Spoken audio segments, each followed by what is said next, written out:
Hello everyone, welcome back to Diving into Doctor Who here on It's a Wonderful Podcast. We find ourselves, Jeannine, past the halfway stage of Yes. Series 2 now, which I think is a good time to take a step back and ask a sort of all-encompassing question to begin today's episode. But we have got two interesting episodes to talk about today. The Idiot's Lantern and the Impossible Planet. Mhm. The Idiot's Lantern, the first episode we will be talking about today, is a fairly run-of-the-mill sort of episode that I only really remember because it's got a very questionable moral to it by Yeah. the end of the episode, and I don't quite understand why that decision was made Yeah. in the writing of it to just think that that's okay. All will become Yeah. clear, obviously, as we get into the episode. And of course, you may already be well familiar with this episode of Doctor Who, so understand completely what I'm saying. But the second episode we've got to talk about today is the first of a great two-parter. I think another two-parter for Series 2, but a really, really wonderful one. I think a really top tier one. Mhm. Very, very interesting. Something a little bit different as well for Doctor Who that I don't quite think Doctor Who's ever done something like this before or since. Really, not in this kind of way, at least, than what they did with the Impossible Planet two-parter, namely in the second half of that two-parter, it has to be said, when kind of all becomes revealed. Yeah. And we'll be talking about that next time on Diving into Doctor Who. That's not what we're getting into today. But I think it's a great episode nonetheless, and certainly a great first half of a full story. But I will ask that question as we are here back talking Series 2 of Doctor Who, Jeannine, here in the 10th Doctor era. How are we feeling about halfway through? Not maybe taking these two episodes into all that account, but I suppose you can do now. You have watched them and they will be etched into your mind regardless. Yeah. Mhm. How are we feeling about Series 2? Because obviously you were a massive fan of Series 1 from all that Yeah. time ago. We went Mhm. back, we rewatched that, Mhm. and that was the last series of Diving into Doctor Who. Couldn't bring yourself to ever really get past that into the 10th Doctor era. Yeah. But now being forced to, are you feeling it's like a slog, or are you actually seeing things to enjoy here, things to get gripped by, things to make you want to continue? Definitely not a slog. It's actually kind of interesting because I'm feeling like an escalation and a growing of the emotional stakes in a way that I don't know that I felt in series 1. Not to say Okay. that there weren't any kind of emotional connection between the Doctor and the companion there, but it feels like it's building to something bigger here. Like, Okay. you know, I'm seeing the Doctor kind of get more angry and more Definitely. emotional when it comes, especially when it comes to Rose. I'm seeing more kind of complications with him, keeping his promise to always kind of be able to return Rose home if he needs to. The promise he made to Jackie. I'm seeing Rose kind of getting caught up in situations and he has to save her, and how kind of scary that is for him. We've had kind of multiple episodes now where he's almost lost Rose.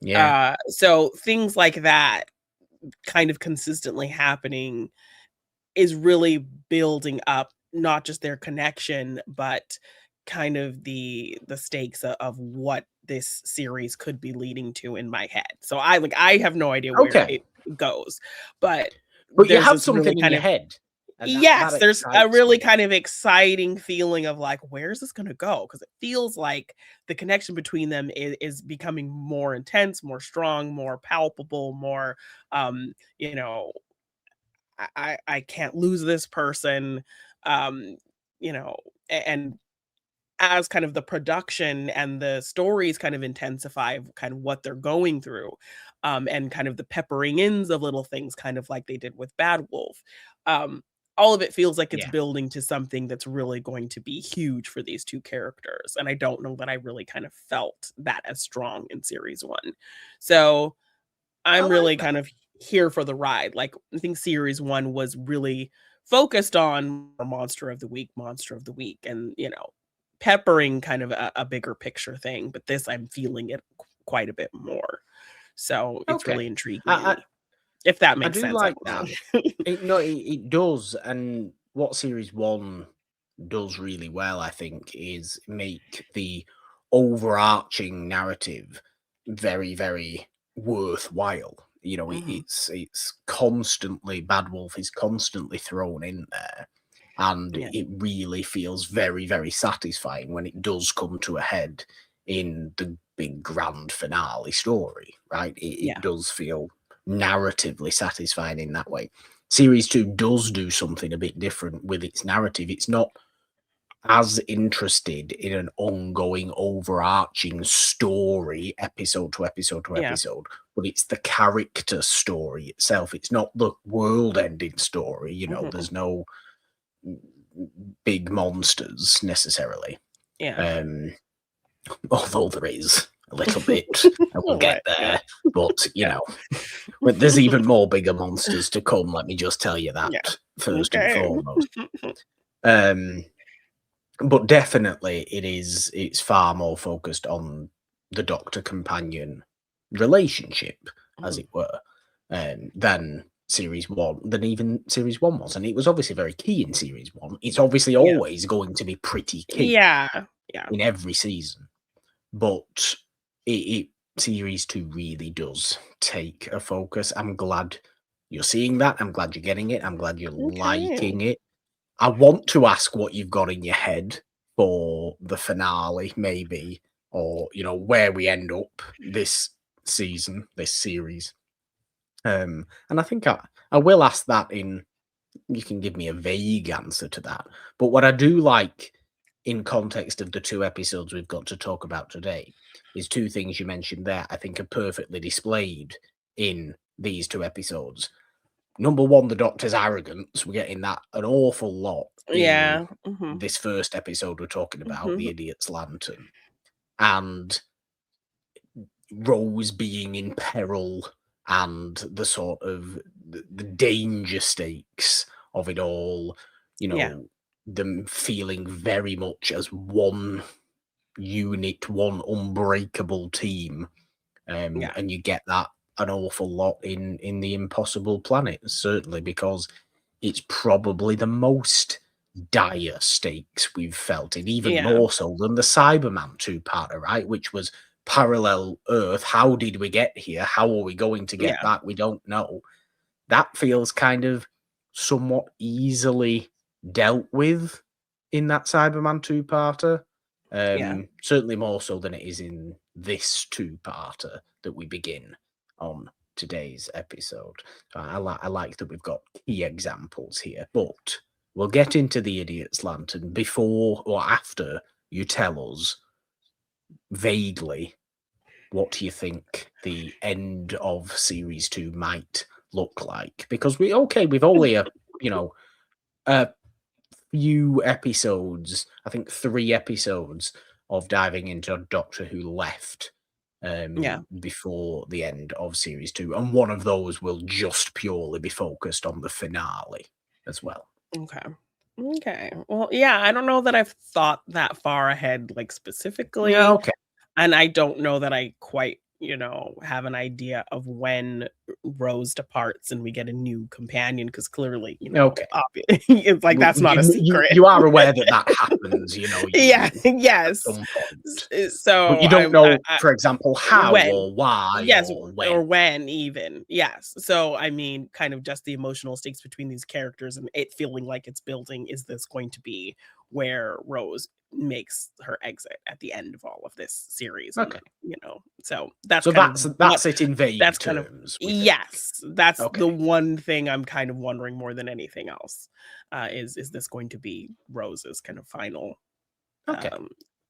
time that we see her, as the number one companion. So, I get it. I definitely get why you would think that. But let's get into these episodes specifically. Then today we have a little bit of a tag to put on, as we like to do, because we are mhm. video, of course, for diving into Doctor Who. You can subscribe and ding the notification bell Yes. on the It's a Wonderful Podcast YouTube channel to watch these episodes and see our lovely faces. If you are just Yes. listening on and across all the social media platforms, not the social media platforms, that's what I say at the end when I'm plugging the show. What I actually meant to say was on all the podcast platforms you could Yes. possibly find the show on. You may be on any of those. Thank you to you all for being here. I'll give a Yes. quick synopsis. It's only a little bit of one. It is 1953, the coronation of Queen Elizabeth II. But there is something hiding in the televisions of the British people. Something hungry. That's all Ooh, we get. That's all we get as a synopsis here. okay. That sounds very interesting, doesn't it? And the thing is, I think the villain of this particular story, the Wire, this parasite within the television that Yeah. feeds It's on people off and of takes their takes their faces away, faces. Yeah. and then kind of houses their energy within the televisions, within these sort of television waves, or Yeah. however technology works. I don't really care or know, but it's that sort of concept. Yeah. I think he's a really, really interesting, Mhm. good villain that I don't believe has ever been returned to, and I think the Wire is portrayed really quite creepily in Yes, this both of episode. A these little bit episodes had a bit of a caricaturist, horror elements to them. I think a lot of episodes definitely. this series have had a lot of kind of horror elements, which I think has been really fun for me as a horror fan. But yeah, particularly Yeah, oh this yeah. episode. I mean, you'll definitely be getting plenty more horror in the second half of the Impossible Ah, Planet two-parter, and then you'll be getting horror in a little bit of a different way with a couple of episodes, and I mean okay. that in the sense of, oh dear, what a horrific episode, not a not a genuine good horror episode. Or maybe I'm Okay. being too harsh. Are they considered horrific episodes? I don't know. I'm probably being a bit exaggerating there to an extent. But no, you are right. It's very horror coded as an episode, both of these that we are talking today. And The Wire as a villain makes for a good horror villain, played, as I Mhm. said, pretty creepily by Maureen Lipman, who doesn't have the most wonderful political views, but still good performance here Mhm. as the Yeah. Wire. Um, what the synopsis fails to point out, though, is the core of this whole episode is a boy trying to escape, well, a wife and a son trying to escape an abusive household, Yeah. um, which is the core, really, of this episode, because Yeah.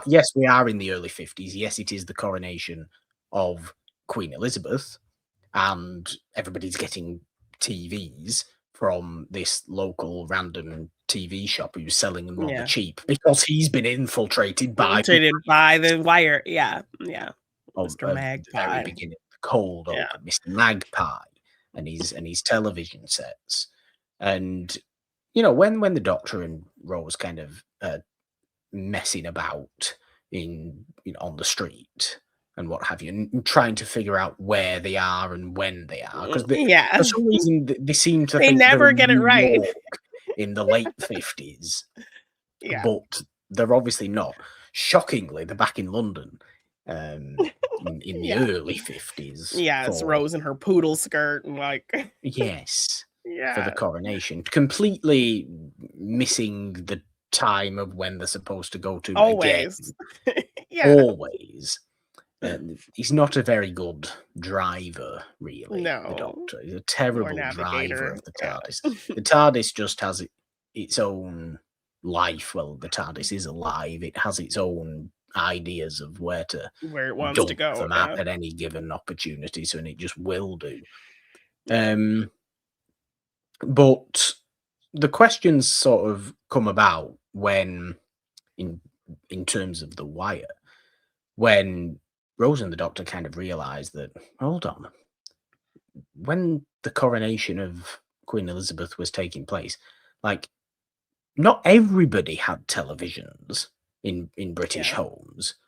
So, and people piled into like one house One in the street house, to yeah. watch this coronation. So, Yeah, how come everybody has a TV now? yeah, What's going on here?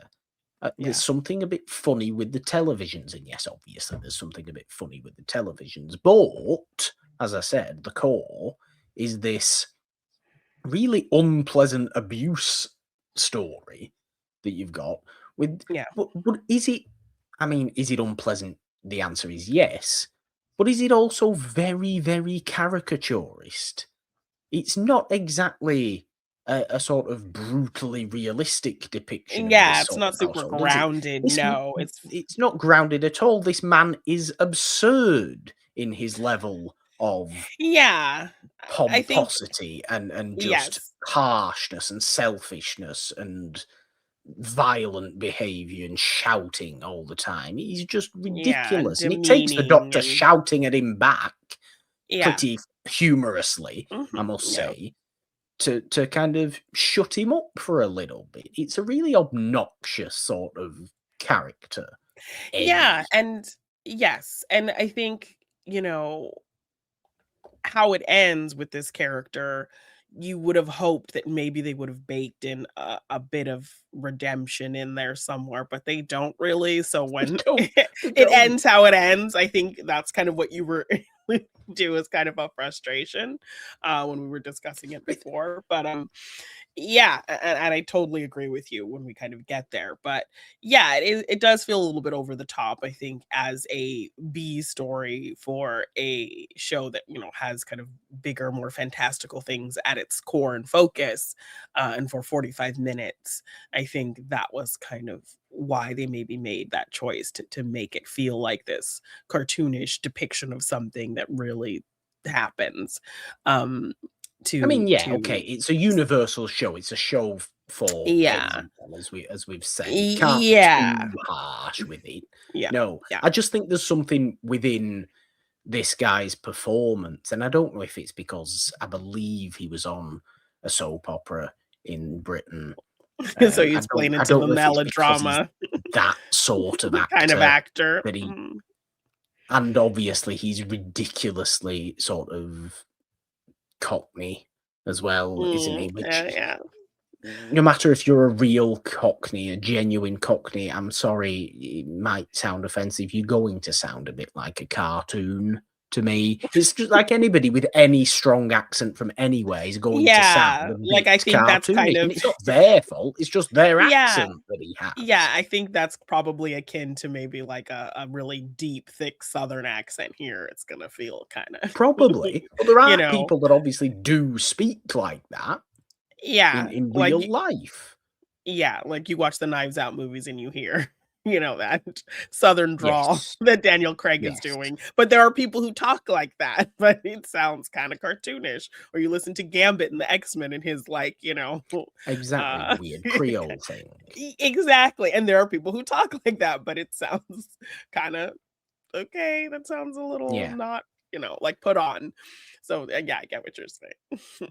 But he's a very, very obnoxious character. He's an example of real beliefs and real ways of being, definitely. Yes, yes.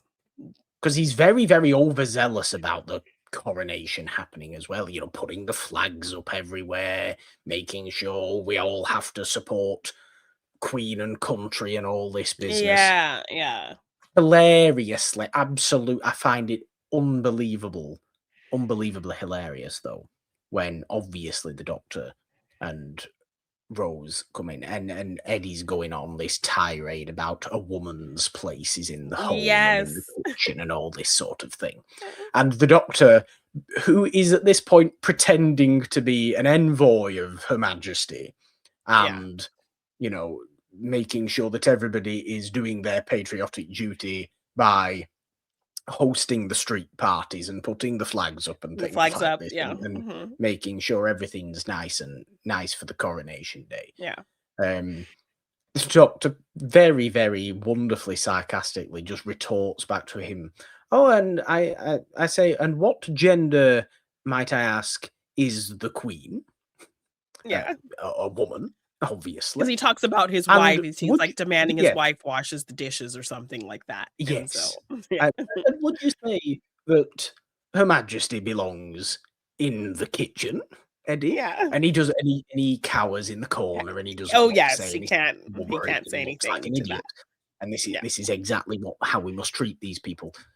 yeah. Which is why the episode frustrates me, because we should continue to treat this man in this way by In this demeaning way, him all the time, by shouting back in yeah, his face at him, like the Doctor very clearly does when Eddie starts getting far too big for his boots yeah, and talking over the Doctor. Now, we know the Doctor's not going to like that, is he? yeah, He's not going to like being spoken to. He's certainly not going to like having, you know, a voice raised to him like yeah. Eddie is doing. I mean, Eddie's shouting at everybody, smacking his son and throwing his wife around and Yeah, doing all mhm. this sort of thing. It's terrible.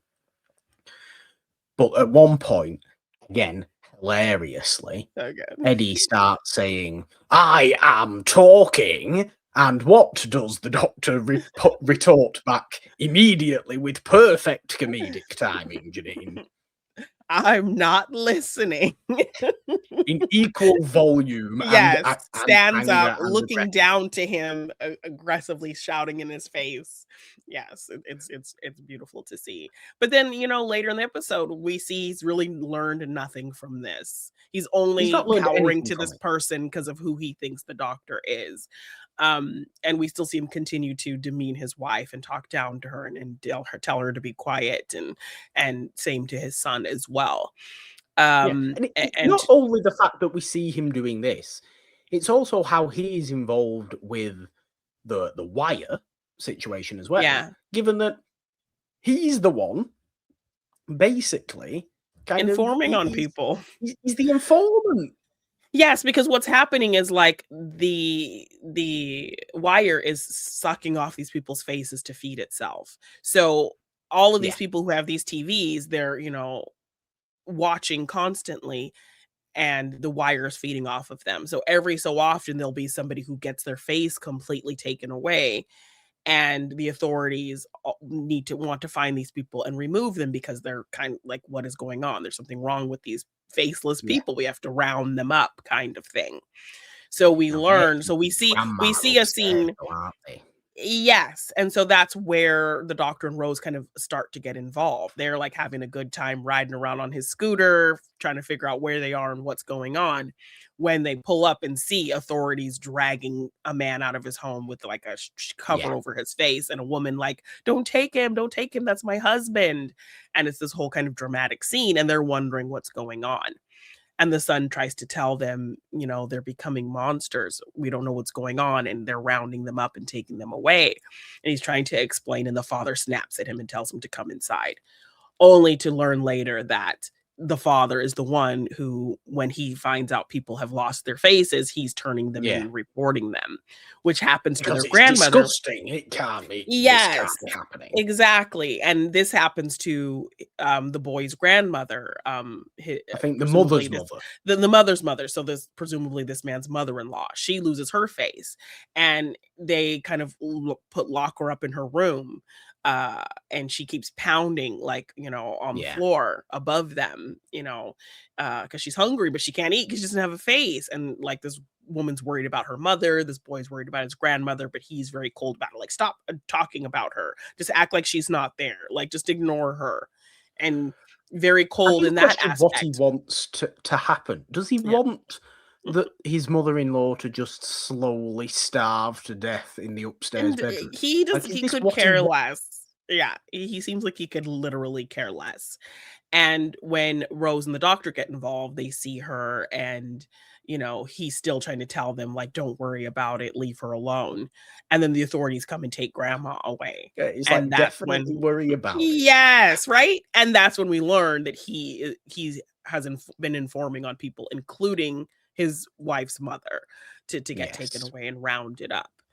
Um, so yeah, awful person who never really kind of learns anything, never really has a redemptive moment. Like if we maybe had seen him kind of maybe still be a little bit harsh, but maybe less so, or had learned something from the doctor, kind of, putting him in his place, then maybe I could be okay with how the episode ends for the character. But Yeah. yeah, it's kind No. of annoying because I he's I can't be. terrible. He's consistently terrible. I mean, Um, obviously, when the doctor ends up saving the day and everybody yes, from the resolving wire the and situation. Yeah. faces are returned and all this business, because at one point Rose loses her face Her as face, well. yes. And Yeah. obviously Rose has to be in peril for Doctor to like fully get into, Yeah. let's go mode Scorched and earth, yeah. If I sort don't it out. figure this out. Yeah. Yes, Mhm. exactly. So obviously, yeah, that happens. I will ask what you think about the wire herself, themselves. I mean, it's an entity, really. It's rather than Mhm. they're just using Maureen Lipman's face, and Yeah. as it were, from the television. Mhm. Lovely, crackly old television that it is as Yeah. well from the 50s. Great stuff. Yeah. Um, but it is, I think it's a very, very interesting parasitic villain. Mhm. Um, but as you've rightly alluded to, the very ending of this episode, after all that's been sorted out, we know it's all going to get sorted out. It's an Of episode course. of Doctor Who. Yeah. Why, when we've just watched the Eddie's wife and his son stand up to Eddie, go, we're not going to stand for this anymore. I mean, my God, the wife doing this, who's been a cowering wreck the entire episode, Yeah. Mhm. doing this is really, really significant. And the son doing it as well, who, yes, okay, has a little bit more fight to him, but is Yeah. still terrified of his father, Yeah. properly standing up to him, get out, you're a disgrace. I don't want anything to do with you anymore. You're not welcome. The Yeah. wife says, this is my home. It was my mother's home, and now it's my home in my Yes, name. exactly. She You hands have him to his leave. suitcase and yeah, she Yeah, hands him his get suitcase and out, tells him to Eddie. go. Yeah. Why then, as the son is coming out, do the doctor and Rose basically just tell him, "Oh, look how sad your dad looks over there walking away. Yeah. Do you really wanna end Don't things you with him this way? do you want to end things with him this way? Why don't you go? Why don't you go to him? Give him a Why should I chance. go to him? Why should I go to him and give him a chance? Because he's your dad. That's not a good enough excuse. Right? I That's mean, just that's because not you a good have enough your excuse. yes, and just because you have your own trauma with losing your father, Rose, and have had these scenarios with him where you're constantly trying to connect with the man that you didn't know and all of this stuff, I mean, we that's not have just everybody's seen it, experience. obviously, in the Cyberman Yeah, 2 part 2, so it's exactly. gonna be fresh Yes. in her mind. Exactly, and it's clearly something she constantly struggles with, the not getting I to know him, understand the that, struggling to but want to know still. him, but your experience is not everybody's experience. So you can't try to force that upon somebody. You saw how terrible he was to these people. You saw no change from this man, no inkling that there was any hope for him at all. You see these people finally standing up for themselves, and all you can think to tell them is give him another chance. Go talk to him. No, Like, don't give what? him another chance. Not Yeah, at I didn't one like point has this man deserved any other chance. no, Your doesn't. father, Rose, Pete, yes. Yes. Pete's a good. We saw real Pete in series Mhm. 1. We Yeah, saw Parallel Earth Pete in yeah. just the last episode of Diving into Mhm. Doctor Who. Yeah. Pete's a good guy, This as guy is good as not any normal person can be. person could be, yeah. Eddie's not. Eddie's a terrible, No. terrible man. So we can't just be okay with oh yeah, let's continue a relationship with an active abuser. That's what Yeah. that's what the moral of this episode seems to be, and it's weird, and I don't like that Yeah, it's I that. don't like it either. Yeah, I don't like that.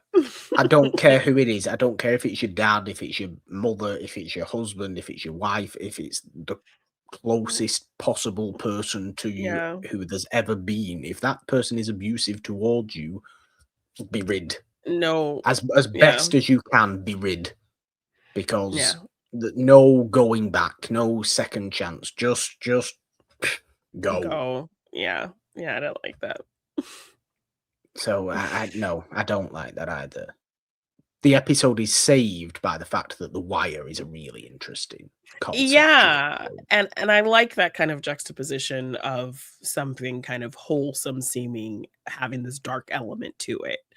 Yeah, everybody This likes the television. Everybody goes watching the television. yeah, It's a and this fascinating piece of consistent, like, technology at this time. sweet, woman voicing your daily kind of information only kind of to have this darker turn.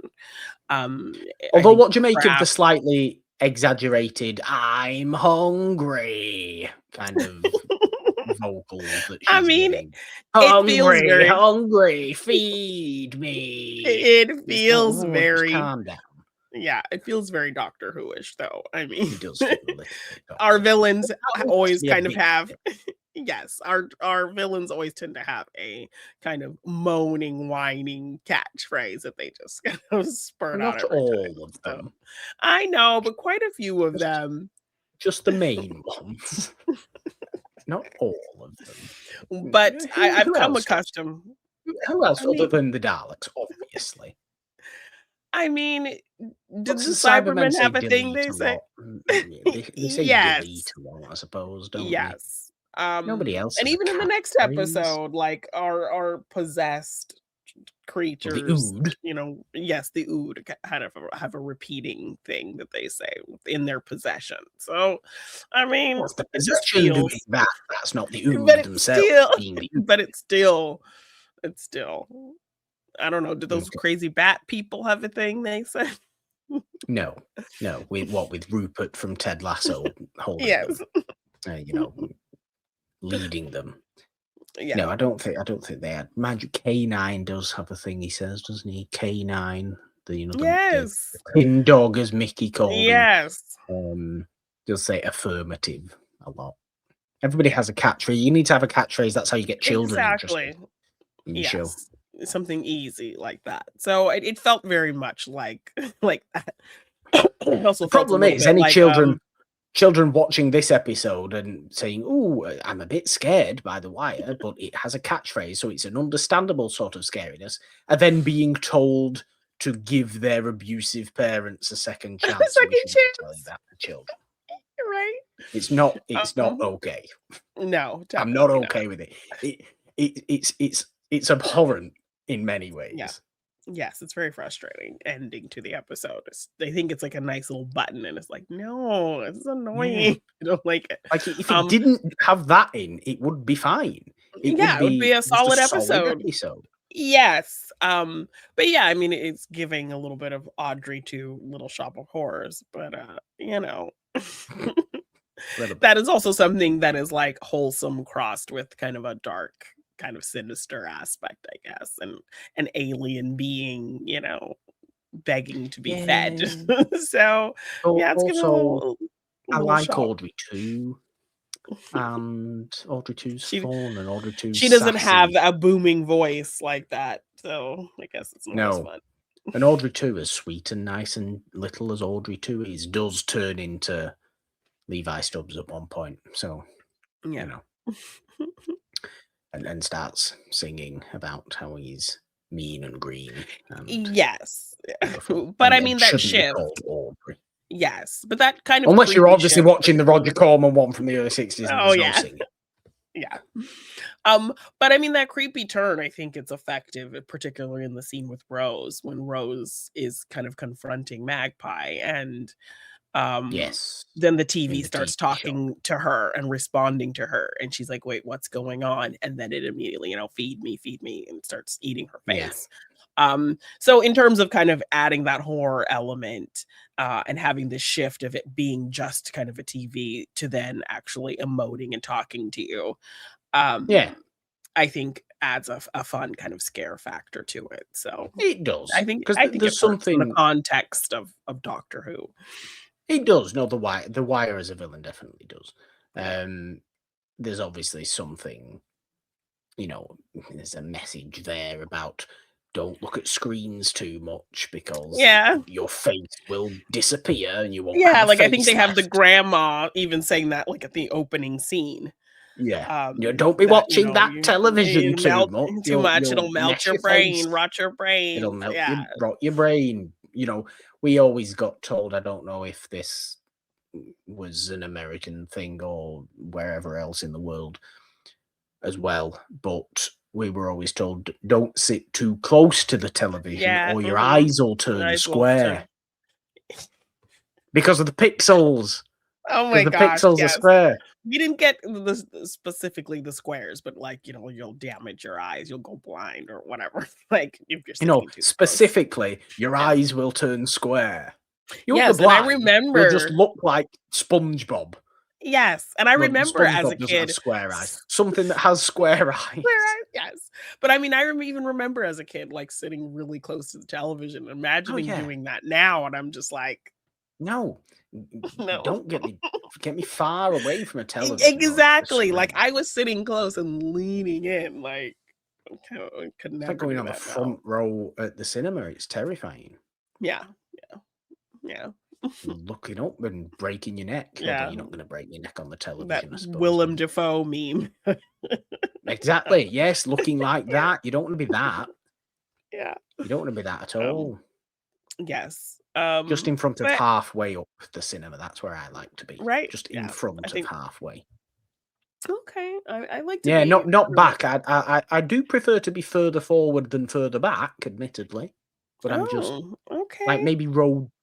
I mean, in a 12 row screen, maybe I'm like row D or E. Okay. That's not bad. I have found that, like, I always thought I liked being in the very, very back, but then I feel like I'm too No, far away. far So too far now I'm away. Can't more go there. and I found, like, even lower down is not as bad as I always just assume it is in my head. So, yeah, if my kind of seats maybe go up to I think we have seats that go up to I, Okay. um, I'll maybe sit F or G. Okay. Yes, and I always pick Okay. seat G9 if I can because it's Oh, almost to how the middle. polite. How polite. It's pretty, close to center, so it's, like, perfect. Well, Yeah. we do have another episode, obviously, to Yes. get Yeah. into today, Jeannine. This is season 2, episode 8, The Impossible Planet. I will give a quick synopsis of The Impossible Planet when I find it, because it's decided to go missing on me. Aw. Has it gone missing on me? No, it hasn't. Here it is. The 10th Doctor and Rose Tyler lose the TARDIS down a deep chasm, leaving themselves stranded on a space base positioned on a planet in the orbit of a black hole. Meanwhile, an entity who identifies as the Beast is awakening and beginning to cause chaos amongst the crew. Yes, it's Ooh, very yes. sci-fi. This one, Yes, it's very cinematic, like, it's, giving very cinematic. Event Horizon, it's giving aliens, a crew stranded somewhere in space and, Yeah, who a group of people, not everyone's always together, there's some mistrust happening, like, unintentional, of course, but, yeah. mistrust happening, and you have to kind of figure out what's going on, a saboteur in the midst, and that whole kind of thing, and then this Well, kind a saboteur that doesn't realize they're being a yes, they're a saboteur, saboteur. exactly, which is very sci-fi, like you would see in a movie like this, and yeah, something kind of taking over that nobody really understands, and then just throw the Doctor and Rose into the middle of it. So yeah, it feels like they're just interrupting a intense Yeah. 90s sci-fi space movie. Yeah, it does. But I really like the setting of this one. I Mhm. really find it very, very interesting. And I'm not, kind of a massive planetary sciencey sort of minded person at Yeah. all. But there's something I really like about this very, very distant, desolate setting that they're in, and the physical quirk of it Yeah. being a planet inexplicably orbiting a black hole. Yeah. I know in myself, in my simplicity, that that's not Not possible. go Yeah. Yeah, so So what is going on here? Yeah. what is going on here that's keeping this planet in the orbit of a black hole? Black holes do suck everything in. If there's one thing I know about black holes, is that they Yeah. just eat matter, basically, Yeah. and then there's nothingness beyond a black hole. That's Yeah. what makes it like the most terrifying thing in the Yeah. entire universe, right? Exactly. And Yeah. and it's not like the people in the characters in this episode aren't saying as much. They're there. They can open the roof of their space base and look out right And into the see heart into of this the black hole, Yeah. Yeah. and it must be absolutely terrifying. They say 3 or 4 times this can drive people mad if you look at that too much. You can't look at this too much. You Yeah. have to see it, but you can't look at it too much. It will drive you Yes. insane. Yes, or even try to, like, understand why is it not sucking us up? When will it just suck us up? Like, Yeah. yeah, you know, But how are we there's, surviving this? discussions of how is the gravity here? How is there an orbit here? It's Yeah, very, very scientifically based. yeah, And probably the most truly scientifically based episode we've got in a season and a half of Doctor Who, mhm, at this point. So it's what makes it feel a little bit different, something a little bit yeah, more in depth, a little bit more interesting. And given that it's a two-parter as well, it has the time, it has the breathing room to explain that sort of stuff a bit more.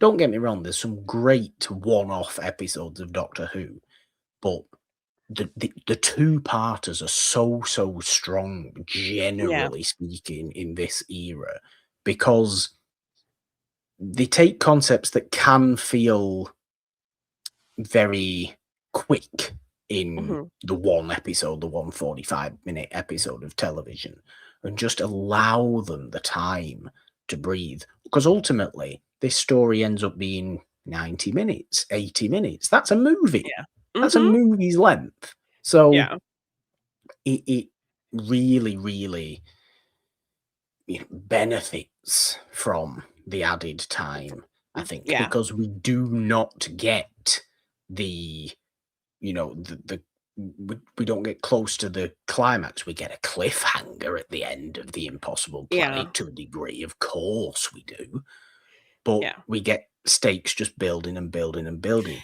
The yeah, natural disasters that are taking place on this particular planetary surface, the amount of earthquakes, the amount of just kind of chaos going on outside. yeah. You can't go outside without a spacesuit because there's no atmosphere. Yeah, and they're drilling into this planet as well, so, like, what are we gonna find once we get in there? And Yeah, yeah, but the drilling in to find, obviously, to find out what or how it's possible that this mhm, planet's doing this. They also yeah, need some resources, okay?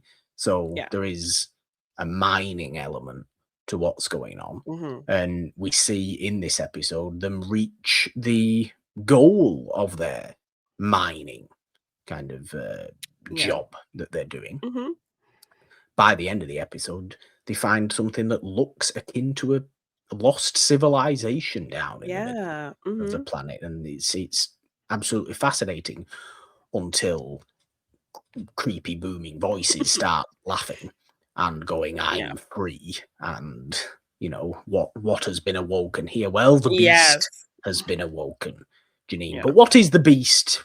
well, we're not quite sure yet, are we, what the beast is? We haven't No. seen the beast necessarily. Although we did see a little glimpse of the beast, if I'm not mistaken, in a little bit of a hologram possession thing that Yeah. happened with, I think, the security officer of the crew. The Yeah. beast decided to show himself a little bit, and he looked very beastly indeed. Yes. Yeah, just kind of the build of like there's so many moving parts to this episode that when this ultimately happens, it feels kind of like an exciting surprise because you think, okay, Yeah. the worst that's happening here is they get stuck at the space station. We're trying to figure out what is causing this planet to not be sucked up in this black hole. The Um, problem is the TARDIS has gone missing, Yes, and and it's fallen to the center of this planet, and they're being told by the crew that it's lost to them. So the yeah, doctor's now having this conflict of like, I broke my promise to Jackie that I would get you home. I'm sorry, I've stranded you here. And Rose is taking it as well as she can take it, and so they're this is one of those elements I kind of talked about, really showing how their bond has grown and how much kind of concern he has for Rose at this point. And uh Rose what does has so much them faith in him, though. This is the thing. yeah, This is why Rose, I think, can take it a little bit lighter than the Doctor's taking it, because Rose just yeah, has faith that the TARDIS will be found. The Doctor will find a will way save us. of Yeah, he'll getting us out, because isn't that what he always does? And yeah, we can sit there watching it going, yeah, that's what he always does. And yeah, we kind of know that's going to happen yeah, but eventually, one way or here it another. feels, yeah, but even though you kind of probably know, like, yeah, of course they're gonna get out of this at some point, but you still, I think it's this episode's ability, the acting ability to make us kind of forget that we know that is probably going to be resolved. Yeah, Um, and I think they yeah, do a really good job with that, seeing kind of the doctor himself have those doubts, and then kind of yeah. balance that with Rose's unwavering kind of belief in him. So I Yeah, it's a loved very those kind of serious character moments. episode. Yeah. So when we do take this darker shift to this entity that's like, inhabiting one of the crew members who's like looking at this old language, and it's so old Yeah. that the TARDIS can't even translate it. Rather He's trying to demonic, isn't it? Yes, he's trying to study it, and then he ultimately gets possessed and now he's off like skulking around the ship, like causing trouble. And Yeah. the Red then we get a eyes and, brilliant red yes. eyes and Yes. And so writing all over him. yes, and so they kind of creep in this plot point, because there's so many, as I said, moving parts. There's so many different things going on. Them losing the TARDIS, and this crew trying to figure out what's going on, and then we're getting a bit of maybe like Rose becoming Hermione, trying to liberate the house elves, where she's like getting the gears are moving for her Yes. to want to potentially like have this respect and liberate the Ood, which is this kind of slave race that is bred to be slaves, and that's what they're made for, and they're kind First of appearance of the Ood. The Ood yes. are a continuing Okay. being in Doctor Who Yeah. as well. There's plenty more Ood coming up. Okay. I always like the Ood. They're an interesting bunch. They're a prophetic bunch as well, Okay. the Yeah. Ood. So do keep in mind that they'd like a little bit They of will prophecy. return. Okay. And do keep in Okay. mind that they do return, but do keep in mind that they like a little bit of prophecy. Okay. All right. I've always But we liked the design of the Ood as well, with the yes. little globe thing uh, that they use to speak and the Beak and tentacles like coming from the tentacles kind of coming out of mouths. their face. Yes. Um, and they are kind of like bred like cattle. We see them all They kind of are. rounded up and sat. Uh, um, and Rose kind of doesn't like this. Like she doesn't understand why they would be like this. And even and you think, okay, well, if they're kind of bred to be this thing, they're made to be this thing, it's all they know. Somebody kind of explains it to her. If they don't have anything to do, then they just sit dormant and die. That's Yeah. their Like purpose. the guy who's actively kind of in charge of the Ood side of Yeah. this, station Mhm. is explains it, I think, in a rather cold way, but in Yeah. a way that you can kind of understand why he would think like Yeah. that. Yes, because he wouldn't take the time to really understand these things beyond what he knows of them, beyond what No. they are showing him. But Rose is, It like, asking all of it these questions that it seems like he yeah. didn't really kinda fully think about. And when you hear the It's very answer. similar to house elves in Harry Potter if you're Yes. going to put Nobody that ever asks them what comparison they on it. think or how they feel Yeah, about what they do, because it's all they've known, that kind of situation. Um, and then when you hear their answer when Rose kind of asks them, I that kind of, I think, gives a whole perspective to them and kind of humanizes them in a way, because yeah, I think she asks them, like, "Why do you do this? Why are you slaves?" And they're like, "Because we don't really have anything else in our lives, or we don't really have anything else to yeah, focus on." So presumably if they actually had lives of their own, then they yeah. could find other ways to be productive. They only do this work, it's because they don't have anything else. We must And free the so Ood. yes, so then you immediately kind of understand Rose's frustration in seeing them kind of be treated this way, and their agency really not being considered, Yeah. um, The problem is the when you Ood hear are a their very answer. useful, Yeah. the Ood are a very useful presence for the Yeah, into beast helping to them. possess. Yes, and so that ultimately comes about after they've possessed this crew member. Now they've also possessed the Ood, and it is speaking through them. So, and because of how they look, that just adds this kind of Yeah. eerie, scary quality to it, as they're all kind of answering in unison, like they are, because of the possession. Yeah, and how I mean, we powerful this thing is open to take over this whole kind of yeah, collective of cause their creatures. kind Yeah. of readings to go to impossibly off the scale numbers and all this kind of Yes. stuff with the guys Yeah. there watching, making sure the Ood are Their brain safe, the levels Ood or are whatever. okay. Yeah, Yeah. their brain levels that because they They usually communicate operate at a telepathically. 10. Yes, but now Yeah, they're operating at like a 30, which is not normal. Yeah, it's yeah, far more and that advanced than what you would normally that see just from gets them. Yeah. bigger and bigger and bigger, and it's alluded Yeah. to that it's like a 30 is as though they're screaming in pain at each other Yeah. in their heads. Yeah. And by the end of the episode, they're at like an 100. So Yeah. what the hell? What the By hell's all going logic, they on? should be dead. Yeah. So what on earth is going on here? We even open the episode quite, quite a scary scene of the Ood, to be honest with you, Yeah. because the They TARDIS surround lands Rose. itself. Yeah. Yeah, the TARDIS lands itself in a storage section of this station, and Yeah. obviously Doctor and Rose open a door, and the Ood are kind of just there.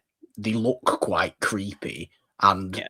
because it turns out their communications have malfunctioned, and the Ood at the front has to kind of smack his little globe thing to get it to work properly. Yeah. Um, Yeah. it basically sounds like they're just trying to eat the Doctor and Rose And Rose. immediately. Yeah.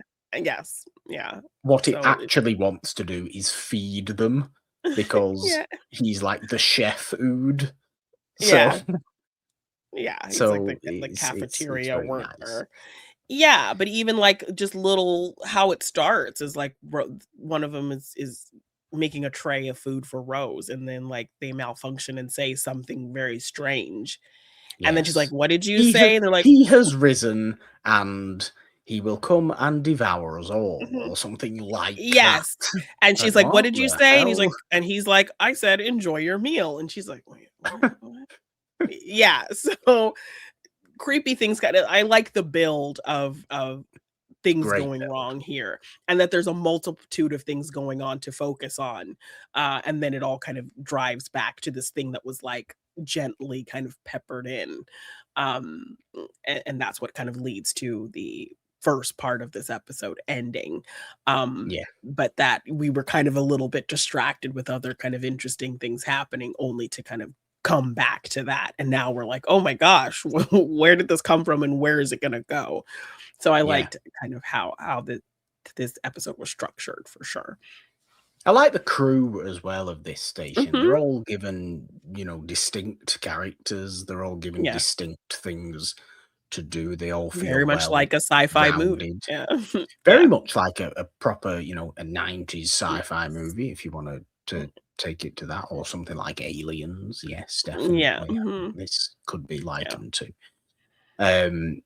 But tragically, one of them does end up dying quite Mhm. horrifically by being Yeah. sucked into the vacuum of space and therefore right into the black hole, Yeah. because once Toby the archaeologist ends up getting possessed in some very, very horror scenes, Yeah. slowly sort of hearing this voice behind him, Yeah. "Don't turn around, don't look at me, Toby," giving it all Yeah. that. And Toby's dying to look around, but he's obviously reading up this ancient language. Yeah. The language then appears on his skin. The possession Yeah, takes he's able to form. go out in the atmosphere without a spacesuit, He and that's is when one of the crew members, she follows him out there, and then he the traps young her out there. trainee maintenance Y girl, Yes, like and so she follows 20. him out there, and then he ends up, she tries to get away, but he breaks the glass, and she gets sucked Yeah. into orbit and dies. Yeah. But then possessed Toby, obviously finds his way To back re onto to the ship, but then and becomes returns back to himself. depossessed. Yes, and so now he's kind of like, "What just happened?" And, like, he's responsible, but nobody knows, like, how this happened to her. Yeah, So and they keep it's a losing parts of the station as well. They keep to like yeah. earthquakes and these other Yeah. disasters. They keep Yes. just losing sections and sections.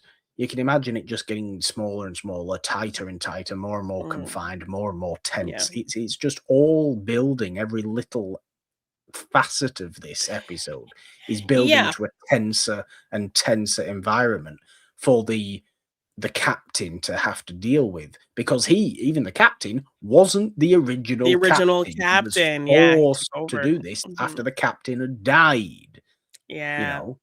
So even he's questioning himself whether he's good enough to do this, his responsibility to everybody else. They all Mhm. respect him, they all like him. Yeah. Everybody does Mhm. like each other and respect each other on this crew. Yeah. Definitely. I think you get that pretty strong. But that's a very interesting angle of, I think, of this episode as well. Just the responsibility that he must feel Yeah. as the captain on Has been thrown into this. in this Mhm. incredibly dangerous place that they have no Yeah. idea Know what they're how doing. they're ever Yeah. gonna leave, Yeah. really, or what they're doing. They're just trying this mining thing to Yes, and figure they something out. do yeah, and the drill stops, so they've kind of dug to the center of where they need to be, and so one of the other crew members and the doctor go down there to see what's going on, and they find this big kind of circular door down there. Yes. And ultimately, when they get kind of closer to looking at that and some of Mm, the writing, the old ancient writing is yes. on this door, is when we start to see the Ood get, possessed and Oh, start yes. talking. Yes. So how is this all connected? Is this how they freed this thing that's this beast? And what is Yeah. that gonna look like? So yeah, this Yeah. episode What really had what a is fun structure and build and had a very cinematic, ambitious quality that I really appreciated. Yeah, I think it's almost a shame that a story like this Impossible Planet arc took place before Doctor Who moved to kind of full HD shooting, Mm, as it go on to do by the end of, the 10th Doctor's era. It would go on yeah. to do in, I think, but only in the season 4 specials, I think Mm, it changes. I don't even think it does it in season 4 proper. yeah. So it's a shame that it didn't come later on almost, but Yeah. obviously, it wouldn't have been able to come later on in the same way. Or I suppose it's just a shame that the BBC couldn't put their hands in the pockets and Yeah. figure out how to just shoot on HD cameras in the mid 2000s. I mean, come on, we can be doing this in the mid 2000s, Yeah. can't we? For God's sake, I it's not think so. 1963 Right? anymore. Yeah. I know that's when you started Doctor Who. I know you Yeah. started in the 60s, but it's not the 60s anymore. We Yeah. don't have to be so low budget, do we? Although Exactly. there's something to be said that Doctor Who's better when it's got a bit more of a lower budget. but you can still shoot it well. Yeah. Shoot it well, but like Feels put like a all your homemade. money into Yeah. it looking, yeah, but yeah. I Depending suppose on the shooting depending on the HD. episode, depending on kind of what you're wanting your story to be, I think you can take, like, the low budget graphics as kind of, you know, respectable and appreciate it and Yeah, feel like it's harkening back to the original era of Doctor Who. But when you're trying to do this kind of epic story, I think you want, you want the imagery to reflect that maybe a little bit more. yeah. I'm because it's been so long since I've watched these particular episodes of Doctor Who as well. Mhm. I can't quite remember how visually good the Beast looks when we obviously Okay. come to confront the Get to that. Beast. Yeah. I know exactly what the Beast looks like. I know exactly what the Beast is and is Okay. meant to be and all this sort of stuff. Okay. But I can't quite remember if it actually physically, as an effect, looks good or not. Um, Okay. I'm hoping it does. I'm really hoping it does, but I can't quite remember off the top of my head Yeah. because the faceless people, in the Idiot's Lantern, the last Mhm. episode, they looked about as good as the rest of the effects in this era of Doctor Who. It's just a bit Yeah. like, okay, yeah, that's a faceless person, but it really doesn't look that great, does it? But Yeah. okay, it's a faceless person, we get it. Yeah. Um, it's as good as you could do a What's he gonna faceless go do? person, I suppose. Yeah. Yeah. But no, I love the tension of this episode. I love the slowness of it. I love the Mhm. the pace of The it. build. The Yeah. slowness of the Doctor and the other woman going down Mhm. into the mine through the Yeah. through the mine shaft, getting out of this capsule. It's obviously very, very dark. Yeah. Everything's moving slowly but so intensely Yeah. because of the ood becoming more possessed and starting a And kind really of starting to see what's see, happening. see Yeah. yeah, when the ood stand up in unison and Ah, it feels very threatening. And yeah. the ood themselves as a civilization are not a threatening species. They're a very docile No, but species. They're a them very doing pleasant something species. against what they're supposed to do, that's kinda Yeah, terrifying. Yeah, that we that can't is the that control that is this terrifying. slave race, like, what is happening? Yeah. Yeah. So what is this hive mind attack going to Situation. look like at Yeah. this point?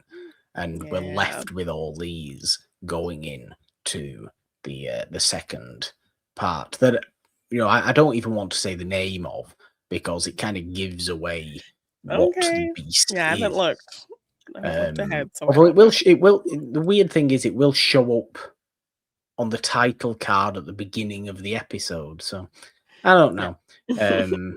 But for now, I'm not going to give it to you. I'm Okay. going to, Okay. let you sit on it for Okay. another week or so before we come back to diving into Doctor Who, Jeannine. Okay.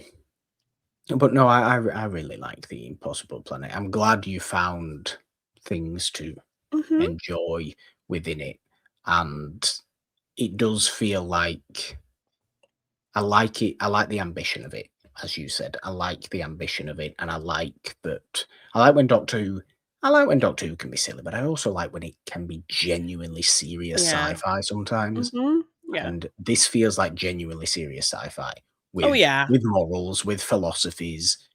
Like Star Trek level sort of sci-fi. This is kind of what it Yeah. feels like at times. Yes, and I will say I don't know if they're trying something with Rose's character, but they're seemingly kind of having her be a bit of a joke box and having, There's a lot of her. quipping going on, isn't there? There is. Yes, particularly this season. So, I don't know how I'm feeling about that right now, particularly in an episode like this where it's kind of serious stakes and intense things going on, and she's constantly just being a little bit silly. So, I don't know. I don't know if I like that, but that is an element in, movies like this where you do have kind of characters cracking jokes and you're kind of comic relief kind of situation. So, I mean, but Yeah. generally, I think she's been doing it throughout the whole season, and I think I noticed it the most kind of in these episodes, and I was kind of like, I don't know if I Yeah. like that. Okay. I think it needs to be, more well placed. Pick its moments better. But I understand. yeah. We will see what you think going forward. Of course, we will be back with the second part of the Impossible Planet 2-parter, as well as the episode 10 of season 2 of series 2, which is Love and Monsters, a fairly infamous Ooh. episode Okay. of Doctor Who. One that has had reappraisal in sort of more recent times, one that was ridiculed really upon release,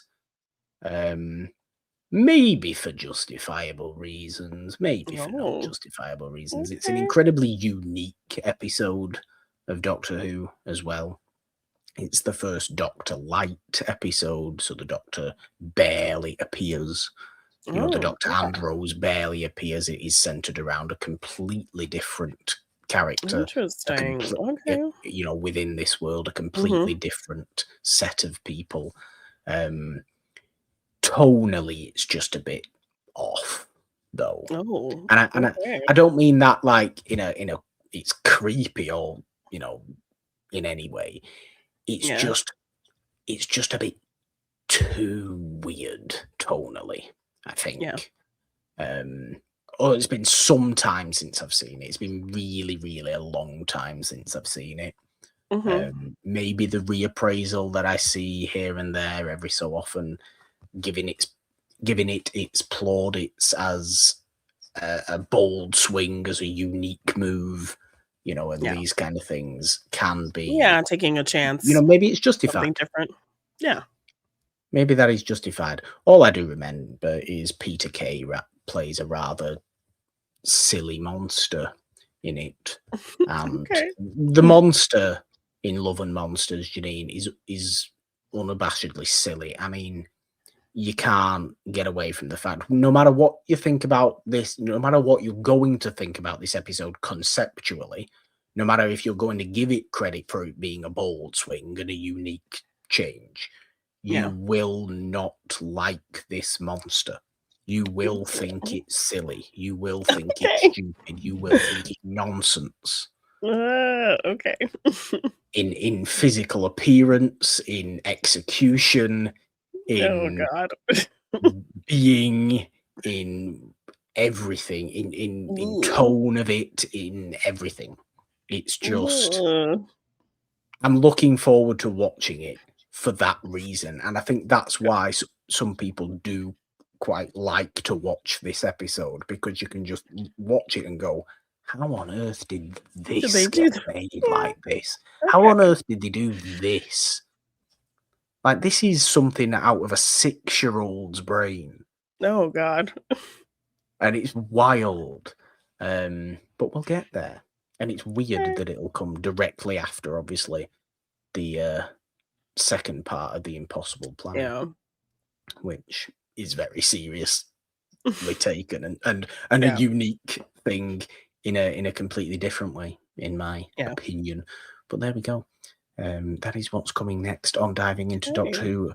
Of course, as we keep trucking along with series 2, obviously this show alternates every week, or every other week, I should say, on It's a Wonderful Podcast on a Monday with Investigating It. Welcome to Derry at the moment. That doesn't have too many more episodes to go left in No? that.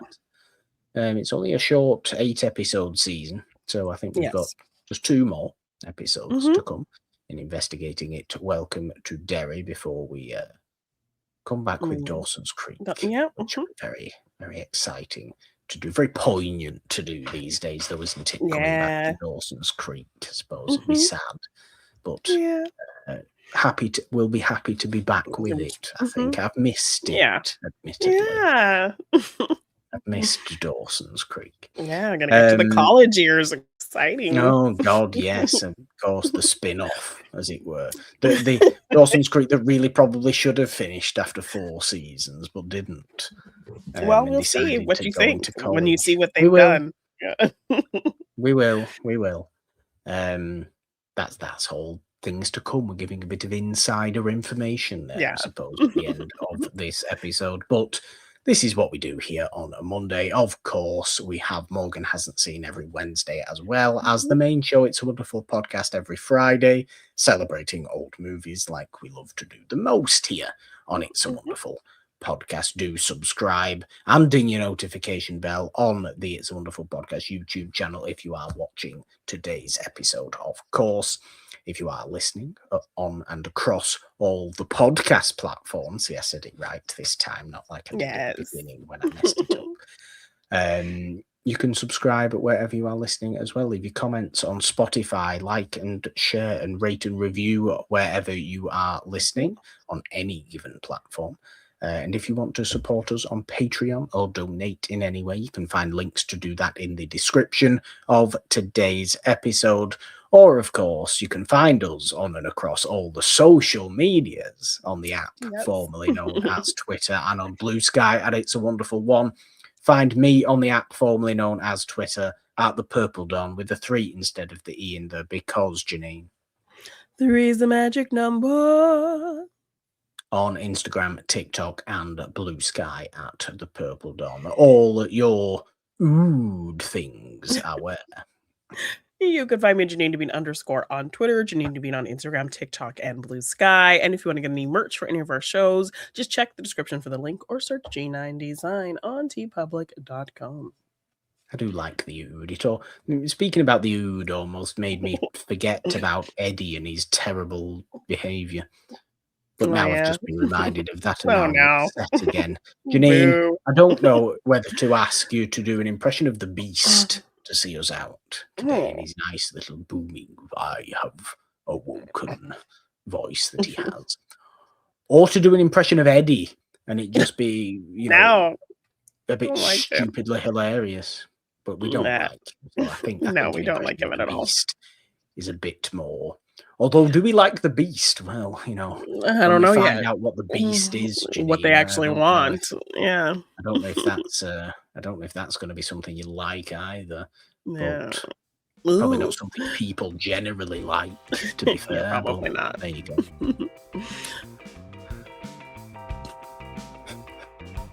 3, 2, 1. Bye. It's the Beast behind me now. I feel like I can't turn around. So don't turn around.